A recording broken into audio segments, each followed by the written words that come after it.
Hey Rebel Rouser, I'm Alan Voivod, and this is Star Wars 7x7, episode number 1531, and it'll be a lot better if I can stop stepping on the tripod for the camera and shaking the camera.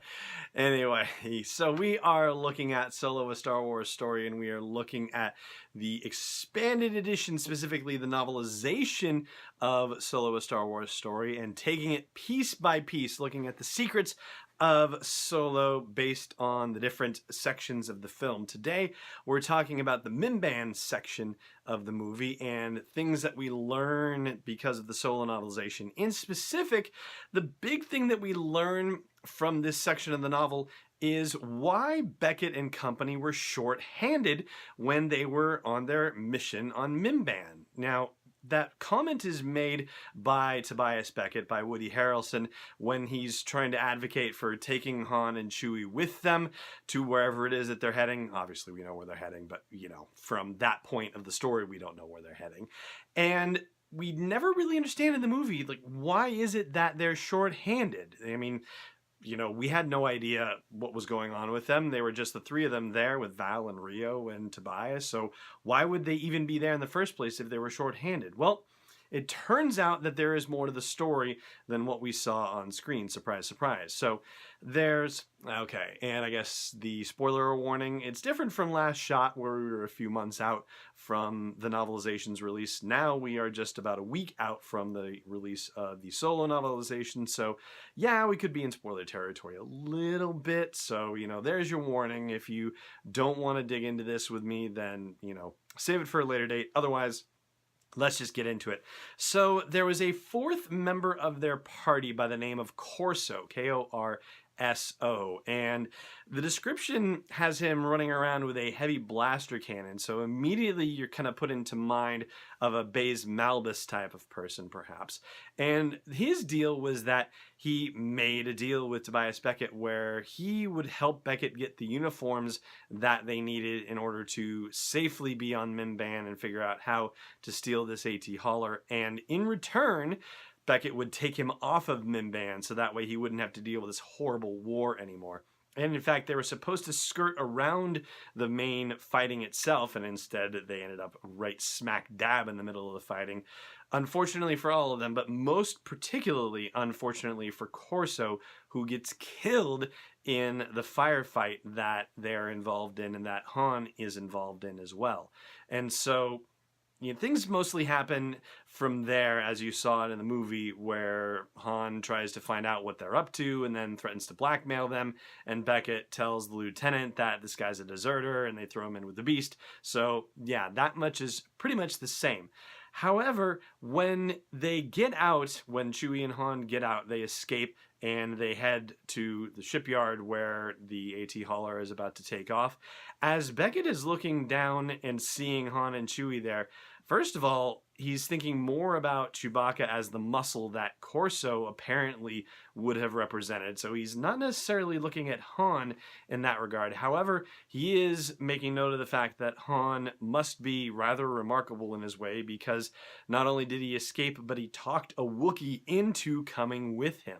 And as for Han and Chewie getting to the shipyard, to the airfield for that AT hauler ride, well, in the movie it was depicted as comparatively uneventful. In other words, once they got out of the cage that Chewbacca was in, they made their way to the airfield and they were unmolested as far as we saw. But in the novelization, it wasn't as simple. They ran into at least a couple of different stormtrooper outfits. In fact, Chewie knocked one guy senseless and took his blaster and gave it to Han at one point. And when they were getting onto the AT hauler itself, there had been other stormtroopers that had found them and were shooting at them as they were getting into the AT hauler, and we did not get to see anything like that in the movie itself. It was definitely more uneventful by comparison.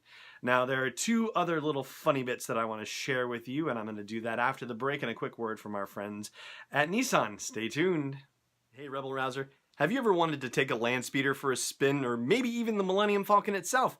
Well, here's the next best thing. You can make your own custom Solo a Star Wars story inspired Nissan with the best in galaxy customizer. Just go to sw7x7.com/custom to customize and share your own Star Wars inspired vehicle. And don't forget, Solo a Star Wars story is coming home on digital September 14th, Blu-ray September 25th, and new on 4K Ultra HD as well. Welcome back. All right, so the other two little funny things. So when Han says, hey, I'm a pilot, and Beckett says, we've already got a pilot, and Han says, who, the Ardinian? And Rio takes offense at this, and, Han says, yeah, I saw your hand reaching out and pulling your pants up. So apparently this ticks off Beckett, because in particular he's mad at Rio because Rio had promised that he would maintain his disguise this time, quote unquote. And so we are given the idea that not only have they been in disguise and had to disguise Rio as a human being multiple times, but that apparently it generally doesn't go very successfully, that he has had his cover blown on a number of occasions, and he promised that he was going to do better this time, and it just didn't work out. And the other thing was that the scene where we see Han and Chewie in the shower together, which I thought that was rather hysterical, quite honestly, but there's one element of that scene that we don't get in the movie, but that we do get in the novelization, and that is that Val has given Chewbacca something special for his time in the shower. It's hair detangler. So Chewie actually gets to do some advanced hair care while he's in the shower, and I guess you can tell that he's taken the extra time, because when we see them cruising along over the surface of Vandor, he certainly looks very well blown out, right? Like, his fur looks absolutely immaculate. So apparently it was because of a lot of work with the detangler in the shower before that. And that is going to do it for today's episode. Thank you so much for joining me for it, wherever you happen to be catching it. And if you're not subscribing to the show wherever you're catching this, then by all means, please do subscribe so that you get the next set of our episodes, where we'll be talking about more secrets revealed in the novelization of Solo, a Star Wars story. And hey, if you are also not yet a supporter of the podcast, then please do consider putting a tip in the metaphorical tip jar. It is not a metaphorical tip, but every little bit helps. And that's at patreon.com/SW7x7. That's patreon.com/SW7x7. And now that really is it. Again, thank you so much, and may the Force be with you, wherever in the world you may be. This podcast is not endorsed or sponsored yet by Lucasfilm Limited, Disney, or 20th Century Fox, and is intended for entertainment and information purposes only. Star Wars, the Star Wars logo, all names and pictures of Star Wars characters, vehicles, and any other Star Wars-related items are registered trademarks and/or copyrights of Lucasfilm Limited or their respective trademark and copyright holders. May the Force be with them. All original content is copyright 2018 Star Wars 7x7. We hope you love it!